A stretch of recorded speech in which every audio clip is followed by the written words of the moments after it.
Two of the best LRs are heading to Dokkan battle, but should you summon? How's it, everybody? Celtic Link here. We're back for another Dokkan battle video. In today's video, we are taking a look at the part 2 units of this year's worldwide download celebration. That is the legendary Super Saiyan Broly and the Super Saiyan Gohan / family Kamehameha from the Broly Second Coming movie. They honestly knocked it out of the park with everything in terms of these units' kits, their animations, their OST. Everything is just so very perfect about these units. So the question is, should you spend your hard-earned stones, or at least what's left of them, on this year's part 2 of the worldwide download celebration? As always, to make that decision, we're going to look at 3 major things. Number 1, we're going to look at the units themselves, see if the units themselves can justify a summon on their banners. And then, of course, we're going to take a look at the banners themselves. For our second approach, what's on the banners? What could be worth our time? What might be worth skipping? And then finally, we'll take a look at what lies ahead. As of this banner, we are now, for the first time ever, in a situation where we don't know what's next. So, let's go ahead. Let's start by hopping into the legendary Super Saiyan Broly. So this is the Dokkan Fest LR for part 2, and he leads Uncontrollable Power, Revenge, Planetary Destruction for key 3 attack and defense 170%, with the extra 30% going to movie bosses, transformation boost, and pure Saiyans. He does have an entrance animation that he activates upon his entry turn once only, and it gives Extreme Allies defense 40% for 4 turns from his entry turn. He also gets attack and defense 260% and reduces damage received by 60%, and has an additional attack 100 when receiving an attack. When attacking. He also has an additional key 2 and recovers 2% HP per type key sphere obtained.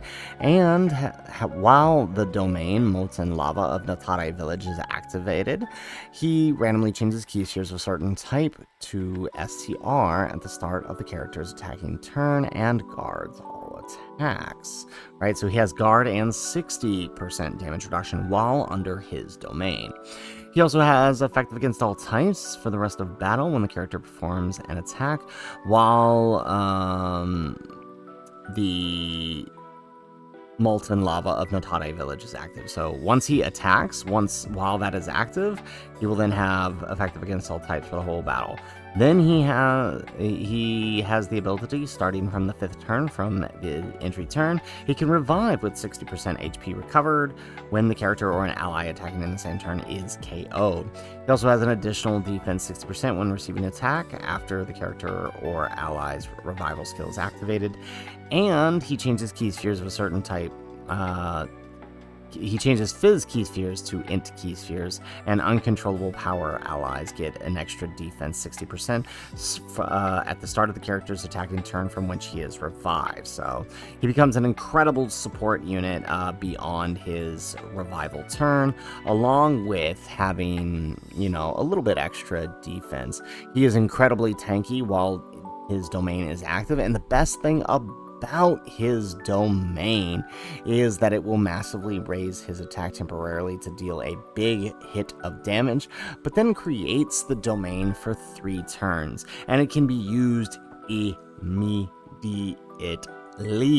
as long as you have a Goku's family enemy, which is pretty common in most of the recent Supreme Magnificent battles, or he has all allies on Uncontrollable Power. And I'll tell you right now, like other Brolys, you're probably running him on a team with other Brolys. Not a very difficult condition to meet, right? So it is very, very powerful. And his domain, of course, it has the extra attack and defense 15% buff with an increase in damage to super allies by 15% and another 10% for 25% to super class movie heroes. So really, really powerful there.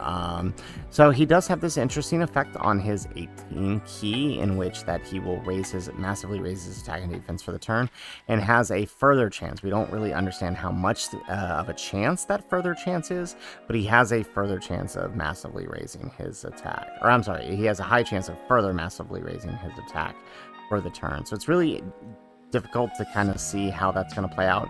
Same with his 12 key, does the same thing but for defense. So hard to say how that's really going to play out, but I will say that beyond the domain turns, he is more likely a second or third slot floating unit, but while the domain is active, he can easily play the slot 1 tank for your teams as the rest of them get set up, right? So he has a lot of utility for Broly's team. He is the one, I would say him being a revive unit is one of the one things that I said Broly's team was always missing. So it's really, really powerful there.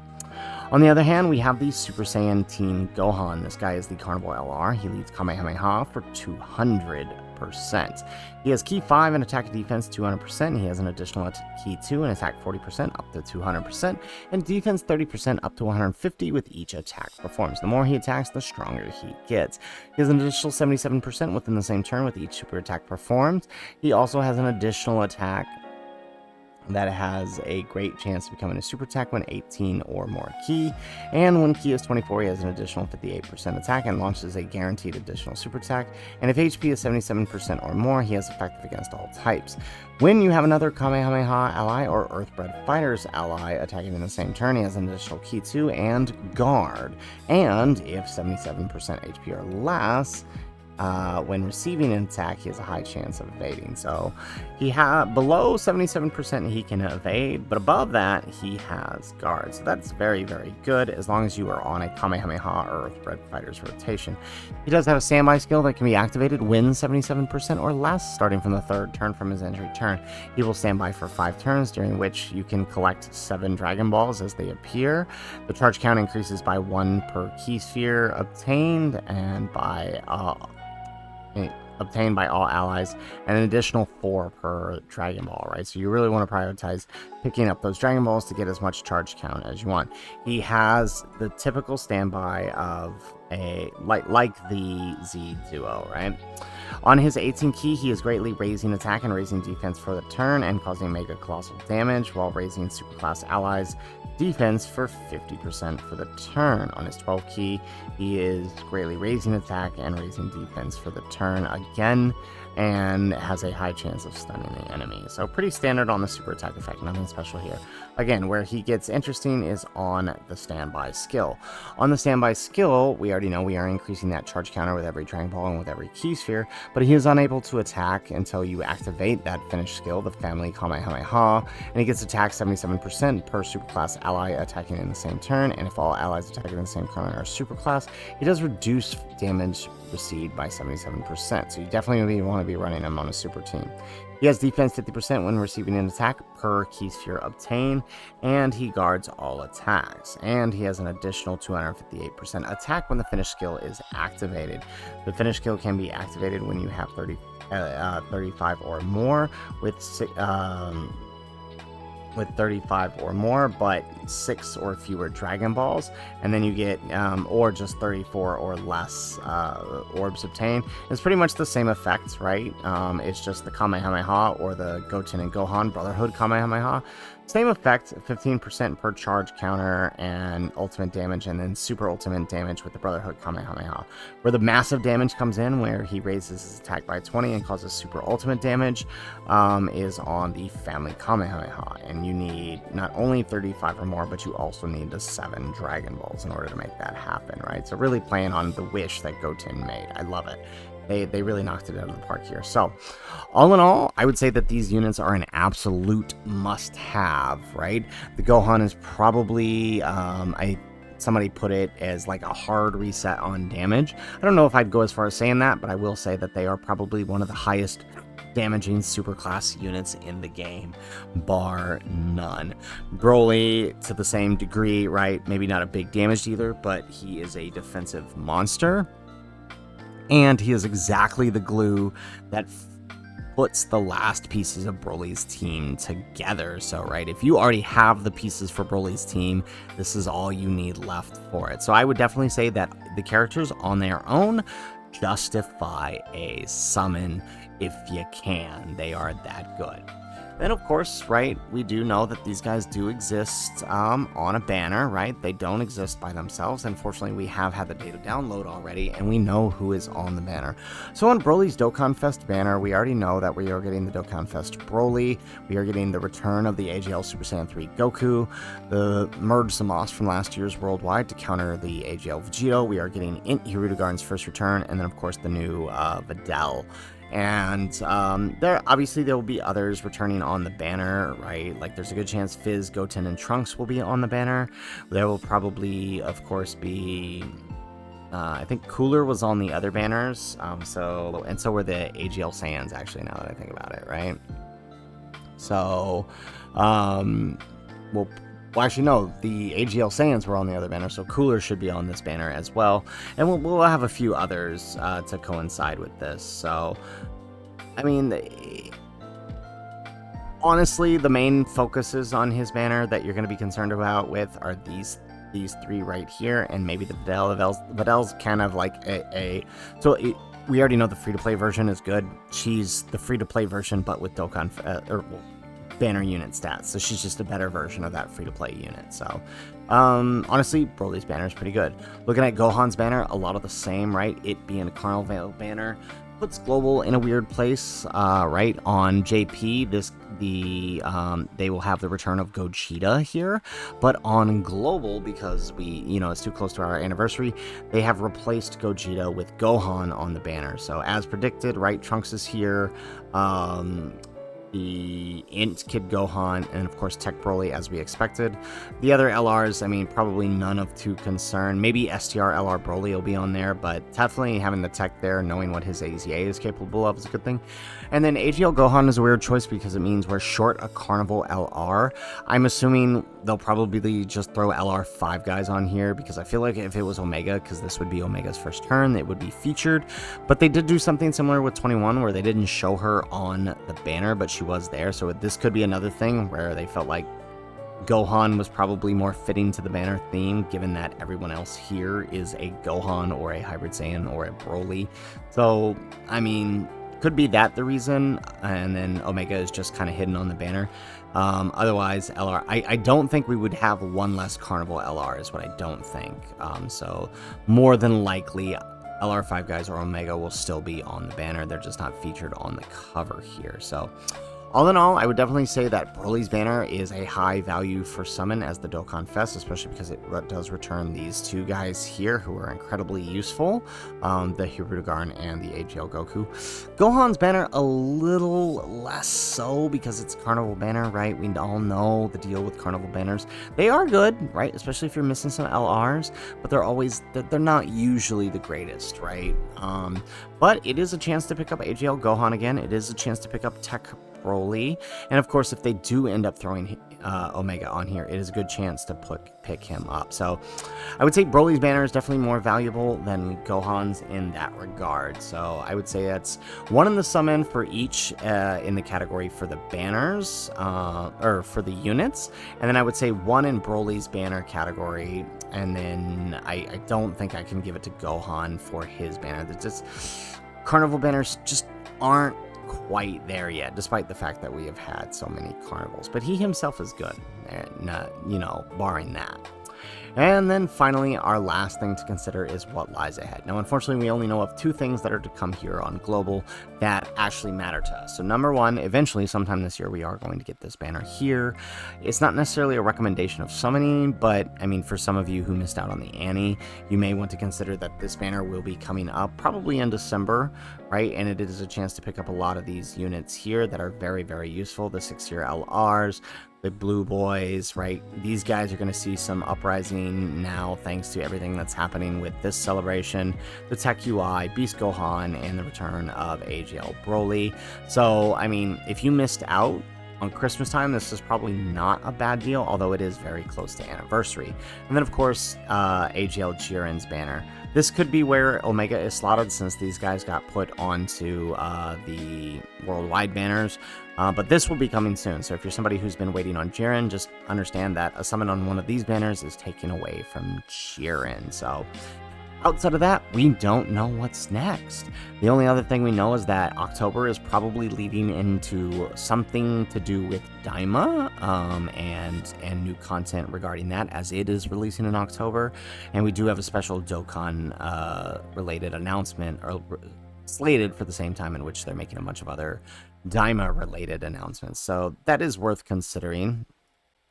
On top of that, right, you know, the next thing we know we're getting, of course, is anniversary at the end of January following the step up. So honestly, at this point, most players should be starting to look at saving for 10th anniversaries. I would say it probably couldn't hurt to burn your stones here and just begin saving to that point, especially now that we know that we have these pity coin systems. Remember, all of the summons that we've been doing since the start of this, and including what we're going to be doing on these two banners here, will count towards a pity. So I would say if you're somebody within the 200 coin range of pity, then I would say continue on trying to summon on maybe these part 2s, pick up the part 2s, and then pity who you need to pity.